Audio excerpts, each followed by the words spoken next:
திமுக குழுவினரோடு விடுதலை சிறுத்தைகள் கட்சியின் சார்பில் நானும் கட்சியின் பொதுச் செயலாளர்கள் சிந்தனை செல்வன், ரவிக்குமார் ஆகிய மூவரும் பேச்சுவார்த்தையில் பங்கு பெற்றோம். 2026 சட்டமன்ற பொதுத் தேர்தல் வழக்கமான சராசரியான ஒரு பொதுத் தேர்தல் அல்ல. இந்த தேர்தலில் வலதுசாரி சக்திகளை காலூன்ற விடாமல் தடுக்க வேண்டும் என்கிற பொறுப்புணர்வோடு மதசார்பற்ற முற்போக்கு கூட்டணியின் வெற்றியை 100 விழுக்காடு உறுதிப்படுத்த வேண்டும் என்கிற அக்கறையோடு இந்த கூட்டணியில் விடுதலை சிறுத்தைகள் கட்சி ஒரு அங்கம் என்கிற அந்த உரிமை உணர்வோடு எங்கள் கருத்துக்களை பகிர்ந்து கொண்டோம். நாங்கள் திமுகவோடு ஒரு பேரம் பேசுகிற கட்சியாக இல்லை. திமுக தலைமையிலான கூட்டணியை வெற்றி பெறச் செய்ய வேண்டும். அது தமிழ்நாட்டுக்கான வெற்றி, தமிழக மக்களுக்கான வெற்றி, சமூக நீதி அரசியலுக்கான வெற்றி என்கிற அந்த புரிதலோடு எங்களுக்கான அதிகார பகிர்வு குறித்து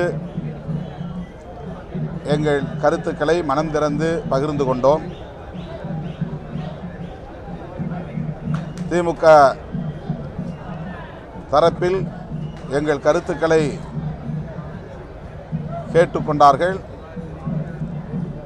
தலைவரோடு இது குறித்து விவாதித்த பின்னர் உங்களுக்கு மீண்டும் அழைப்பு விடுப்போம் என்று கூறியிருக்கிறார்கள். இந்த பேச்சுவார்த்தை சுமூகமான முறையில், சிறப்பான முறையில் நடந்தேறி இருக்கிறது.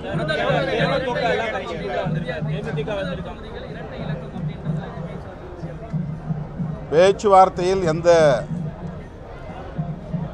எந்தெந்த தொகுதிகள் என்பது குறித்து எதுவும் நாங்கள் பேசவில்லை. எங்களுக்கான அதிகார பகிர்வு என்பது எங்கள் வலிமைக்கு ஏற்ப அமைய வேண்டும், எங்கள் பங்களிப்புக்கு ஏற்ப அமைய வேண்டும் என்பதை தெளிவுபடுத்தியிருக்கிறோம். எத்தனை தொகுதிகள் என்பது குறித்தும் திமுக குழுவுக்கு நாங்கள் தெரியப்படுத்தியிருக்கிறோம். அந்த எண்ணிக்கை உறுதியான பிறகு உங்களுக்கு தெரிவிப்போம். ராஜ்யசபா பற்றி நாங்கள் பேசல. பாண்டிச்சேரியிலும் எங்களுக்கு இடம் வேண்டும் என்று கோரியிருக்கிறோம். ஒரு பொது தொகுதியும் வேண்டும், தனி தொகுதிகளும் வேண்டும் என்ற கோரிக்கையை வைத்திருக்கிறோம். பாண்டிச்சேரியில் ஒரு பொது தொகுதி உட்பட 2 தனி தொகுதிகள், 3 தொகுதிகள் வேண்டும் என்று கேட்டிருக்கிறோம்.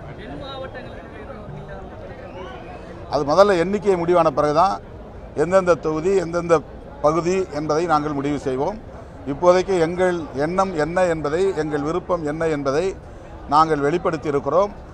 அதனை தலைவரோடு நாங்கள் பகிர்ந்து கொண்ட பின்னர் உங்களுக்கு மீண்டும் அழைப்பு விடுப்போம் என்று கூறியிருக்கிறார்கள்.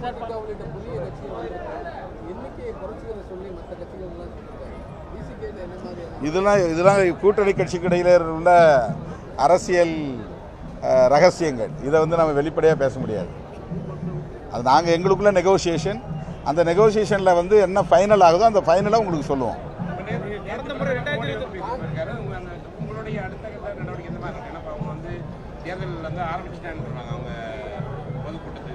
நான் ஏற்கனவே சொல்லியிருக்கிறேன், தமிழ்நாட்டை பொறுத்தவரையில் மோடி வித்தை எடுபடாது. எத்தனை முறை வந்தாலும், என்னென்ன பேசினாலும், திமுக அரசுக்கு எதிரான களங்கத்தை பூச திமுக அரசுக்கு எதிராக களங்கத்தை பூச முயற்சித்தாலும் தமிழ்நாட்டு அரசியலில் அது எடுபடாது. தமிழ்நாடு வேறு, இந்தியாவில் உள்ள பிற மாநிலங்கள் வேறு. 2026 தேர்தல் மீண்டும் பாஜகவினருக்கு தமிழ்நாட்டு மக்கள் அதை உணர்த்துவார்கள்.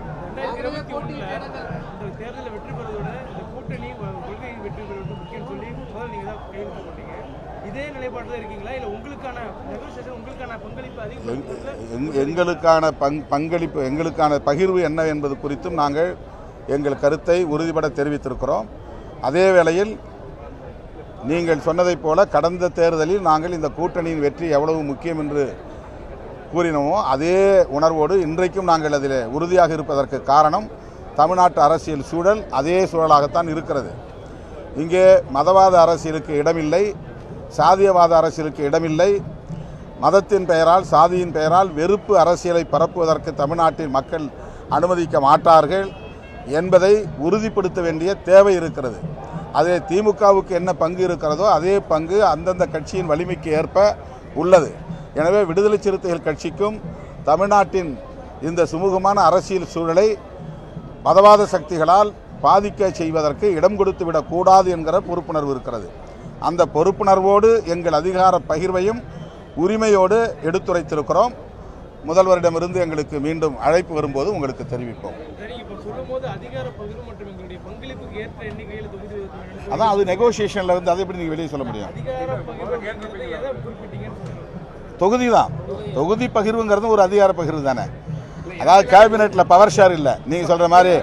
அதை நாங்கள் வந்து இந்த சூழலில் அந்த கருத்தில் நாங்கள் அதை சொல்லலை. அந்த நிலைப்பாட்டை நாங்கள் தொடக்கத்தில் இந்த ஆட்சியிலும் பங்கு, அதிகாரத்திலும் பங்கு என்கிற முழக்கத்தையே முன்வைத்தது விடுதலை சிறுத்தைகள் கட்சி தான். 2001க்கு முன்னாடியே மூப்பனார் அவர்களோடு நாங்கள் களத்திலே இறங்கிய போது அதிகாரம் இல்லாத ஒரு சமூகமாக ஒடுக்கப்பட்ட சமூகம் இருக்கிறது, அந்த சமூகத்திற்கு அதிகார பகிர்வை கோருகிறோம் என்ற கருத்தை முன்வைத்தோம். அந்த நிலைப்பாட்டில் இன்றைக்கும் உறுதியாக இருக்கிறோம். ஆனால் தமிழ்நாட்டு அரசியல் சூழல் அதற்கேற்ப இன்னும் கனியவில்லை. ஆகவே இன்றைக்கு நாங்கள் அந்த கோரிக்கையை வைக்கவில்லை. எங்களுக்கான தொகுதி எண்ணிக்கையைத்தான் அதிகார பகிர்வு என்கிற பெயரில் சொல்லுகிறோம்.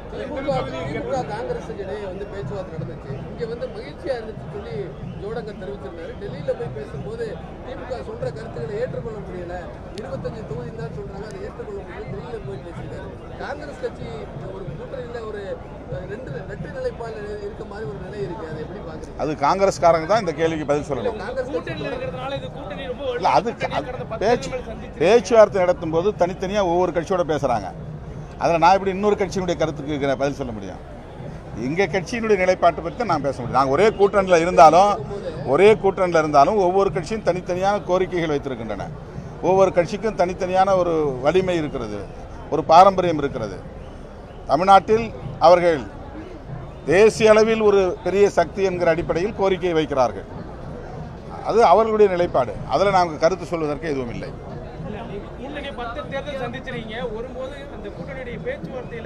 தொகுதி பேச்சுவார்த்தை நீண்டு கொண்டிருந்தாலும் கூட்டணி என்பது உறுதியாக இருந்தது.